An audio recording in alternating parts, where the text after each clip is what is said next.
Okay, luto muna tayo ng mabilisan. Etong salmon belly natin, gagawin natin sinigang sa miso. Eto, nabili ko lang to sa Dali, napakamura etong belly. Okay, simulan na natin. Ayan, maggigisa na tayo. Ayan, ang ating bawang at ating nilagay na sa mainit na mantika. Ayan. Okay, gisa-gisa lang. Isunod na natin ngayon yung ating sibuyas. Yan. Lagay na natin. Yan, yung ating sibuyas.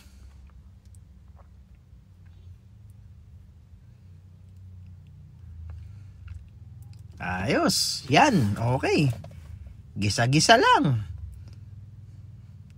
Sige lang.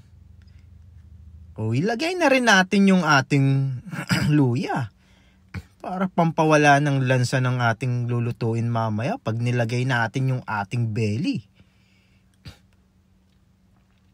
Ayos Yan, ganyan-ganyan lang Pasensya na kayo Kutsara lang yung ginagamit kong pang halo Ayan, yung ating kamatis. Okay yan. Ayos. Yan. Gisa-gisa lang. Napakasimple lang nito lutuin kasi ganito lang siya. Maggigisa ka lang 'Di ba? Ganyan lang siya yan. Ngayon nilagay na natin yung ating belly. Yung salmon belly natin. Ayan 'Di ba? Yan. Lagyan natin ng ating paminta. Yan. Yan, lagay lang. Yan. Tapos, tubigan na natin. Napakasimple lang nito. Di ba? Yan. Tapos, lagay na rin natin yung ating miso paste. Para mas masarap lalo. Diba? Napakasimple lang neto lutuin at napakadali.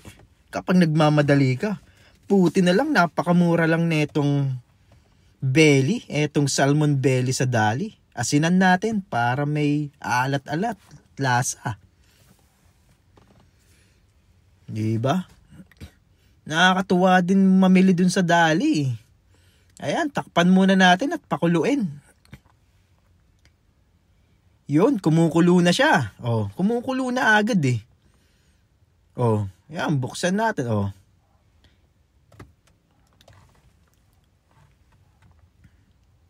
Diba? Lagyan na natin yung ating mix, yung ating Knorr sinigang sa miso. Para talagang misong-miso na siya. At ang ating pampaasim. Yan. Lagay lang natin. Tansya-tansyahin lang natin yung paglalagay. Yan, di ba?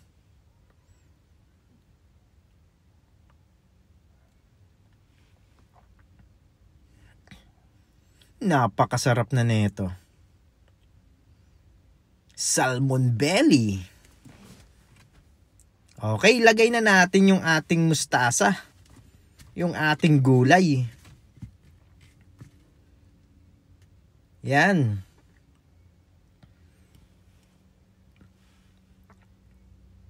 Lagay na natin yan.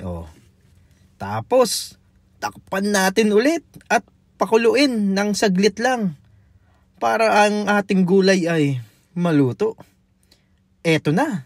At luto na ang ating sinigang sa miso na salmon belly. Yan, luto na siya. Wow! Ayos Tikman ko nga. Saktong-sakto lang ang lasa. Ang sarap. At ang kanyang asim ay saktong-sakto lang. Napakasarap. Talaga naman, napaparami ako ng kanin pag ganito. Pag ganyan ng mga ulam. Talagang napakadami kong kumain yan.